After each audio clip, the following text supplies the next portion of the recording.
In the spring of 2012, we visited the island of Puerto Rico. But at the time, I didn't really get around to editing that video, but now I did. So here's our recollection of that trip. Enjoy.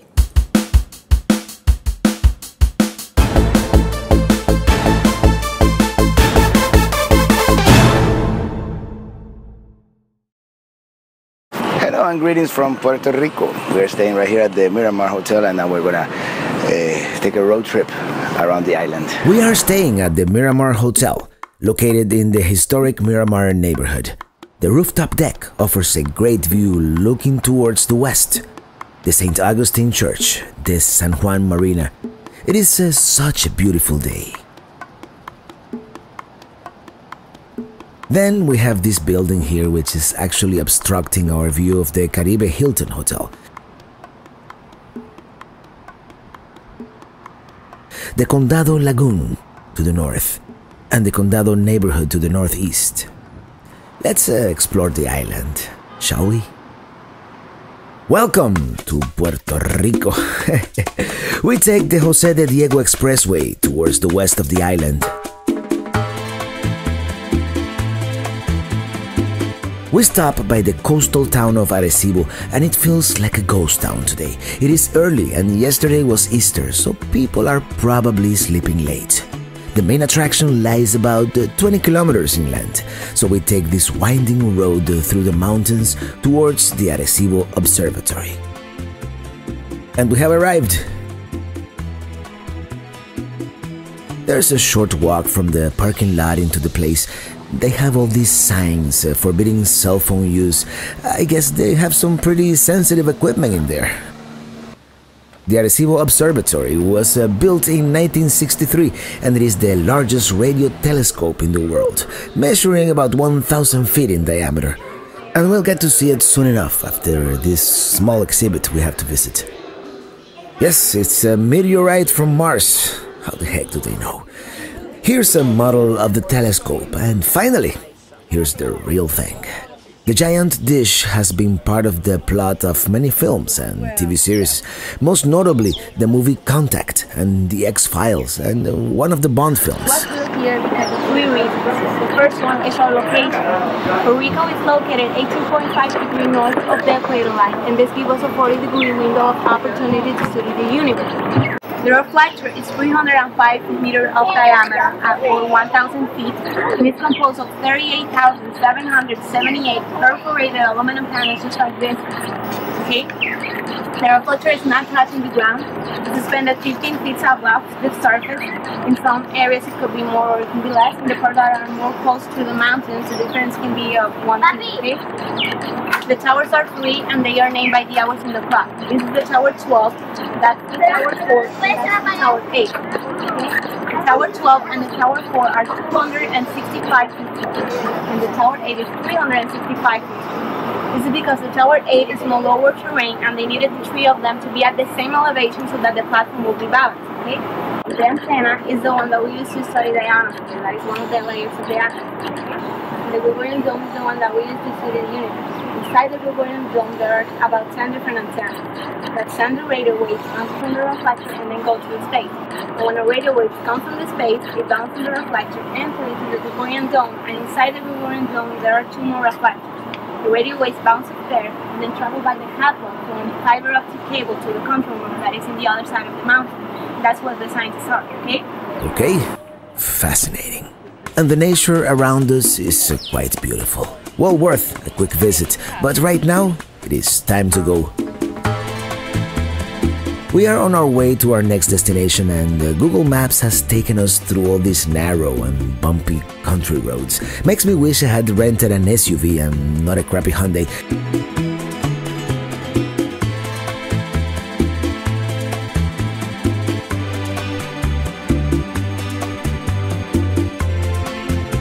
They get better after a while, and eventually we arrive at the Camuy River Caverns. There's quite a long line, over 1 hour wait actually, but at some point it is finally our time to go in, and we get on this tram that will take us into the Empalme sinkhole, which is where the main entrance is.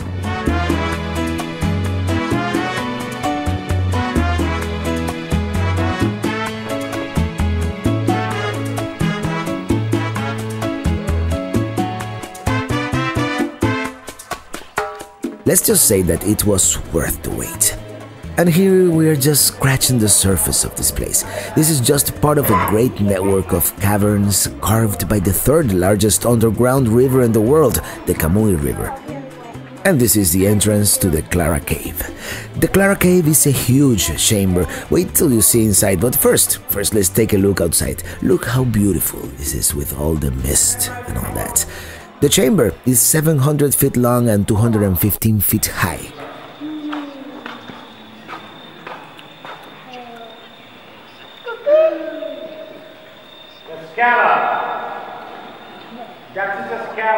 We are dwarfed by the magnificent size of this cave and its many interesting rock formations, the stalactites and stalagmites.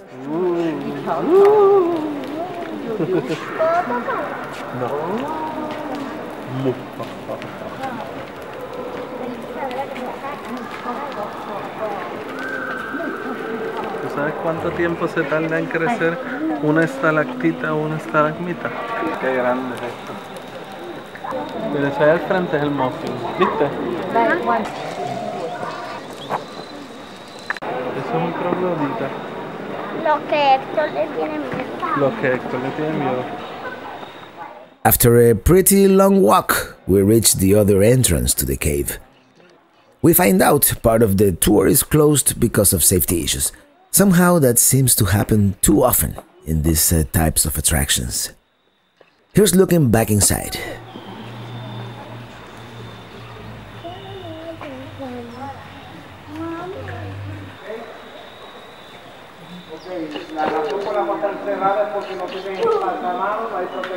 At least we get to see the muddy Camuy River at the bottom of the cave.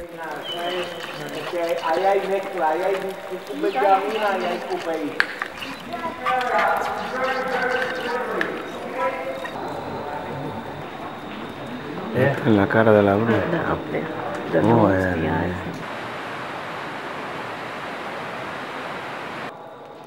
We go back to the main entrance through the other side of the chamber.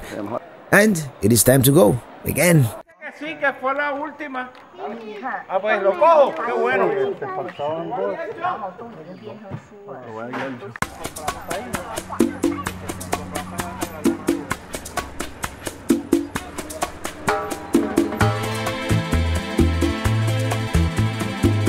We continue driving towards the northwest and end up at the town of Quebradillas.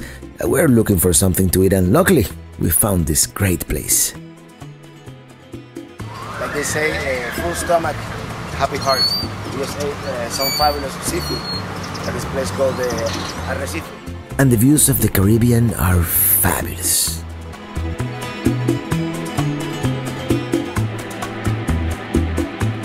We continue towards the town of Isabela, driving through this hilltop residential neighborhood.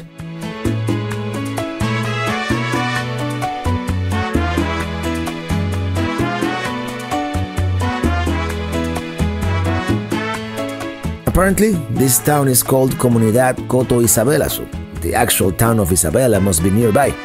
And sure enough, here it is.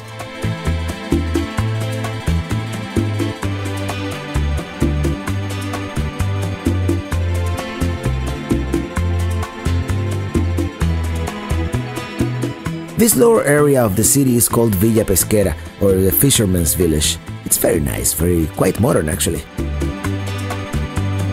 We are now down by the beach area and we see the beautiful colors of the Caribbean Sea and the waves breaking.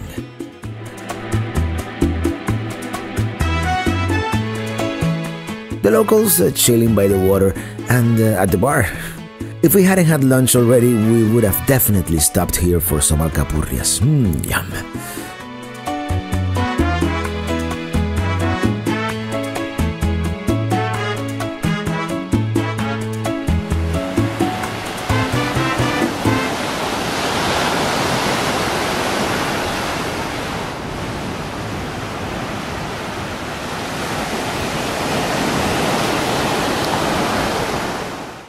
Look at those waves.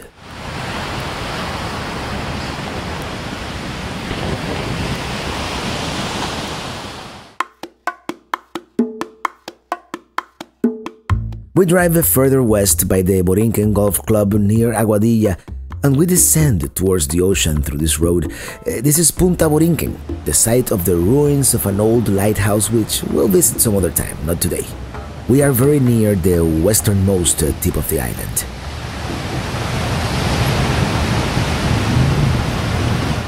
I am fascinated by the waves here in Puerto Rico, and I'm sure you've noticed by now.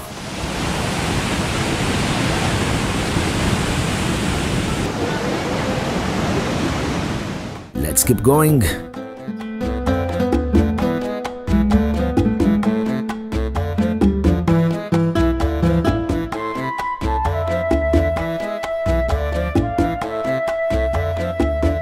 A few miles further south we find Crash Boat Beach, full of locals enjoying the warm waters of the late afternoon. We pass by the town of Aguadilla and roam some of its streets trying to capture snapshots of daily life.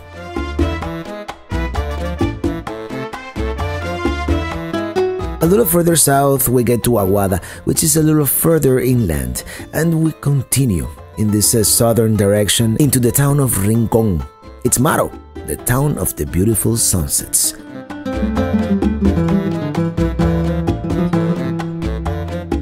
They are having some kind of religious procession celebrating Easter.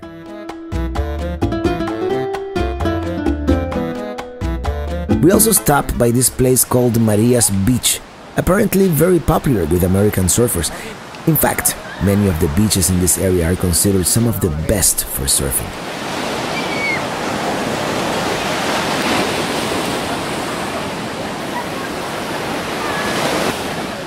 We have a couple of authentic presidentes at this bar, which actually is more reminiscent of some place in the Florida Keys than Puerto Rico.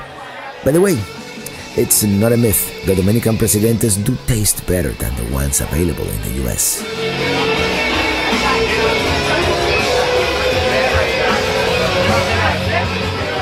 We continue as we want to experience the sunset at the RINCON Lighthouse, located at Punta Higueros, Puerto Rico's westernmost point. What a beautiful place this is.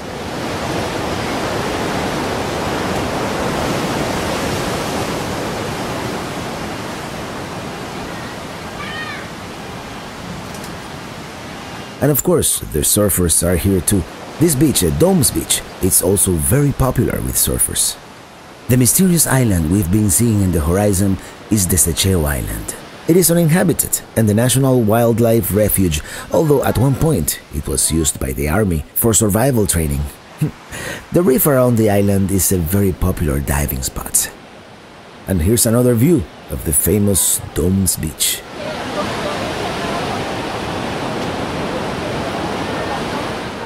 A rainstorm lurks in the horizon. The green dome you see was originally the site of a small nuclear reactor. It hasn't functioned since 1968. Well, let's go back to San Juan, shall we?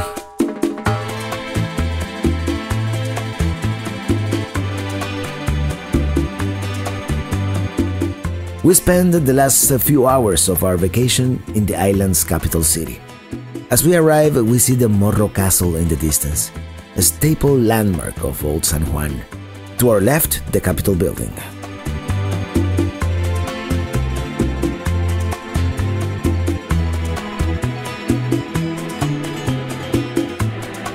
To our right, the historic community of La Perla, supposedly notorious for its high crime rate and lack of police presence, but I wouldn't know because we didn't visit. There's a real bad traffic jam as we approach the epicenter of Old San Juan. We park at an underground lot under the Quincentennial Square Plaza, also known as Plaza del Totem. We decided to explore the MORRO Castle grounds. Many people are flying kites and everybody seems to be having a great time. Besides, it is such a beautiful afternoon. Right next door, we encountered the Santa Maria Magdalena de Pasis Cemetery, the final resting place of many prominent Puerto Ricans, even dating back to the colonial times. It sits overlooking the Atlantic Ocean, right outside the fortress walls.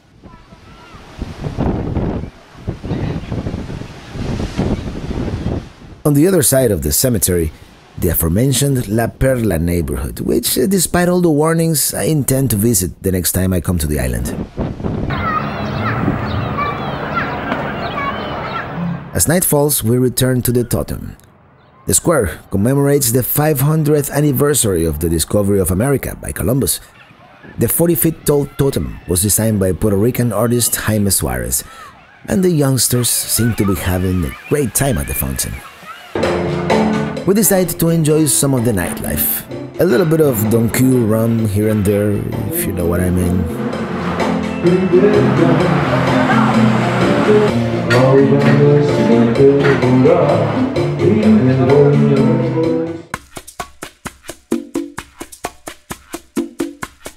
We walk along the streets of Old San Juan at night, passing by the San Juan Cathedral.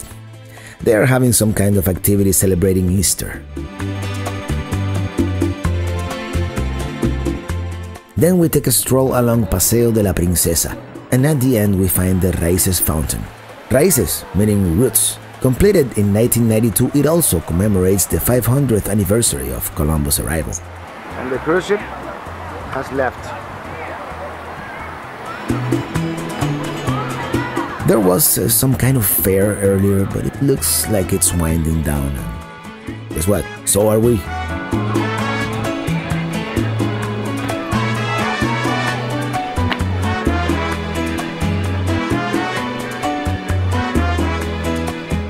With this, we're going to say goodbye to BORINQUEN, the island of enchantment. For now, we shall return soon. Do subscribe to the YouTube channel so you don't miss any of my future videos. Oh, by the way, if you like all these road trips, here are 4 of my best ones for your enjoyment, so click away. As always, thank you for watching and see you on the road. Bye bye now.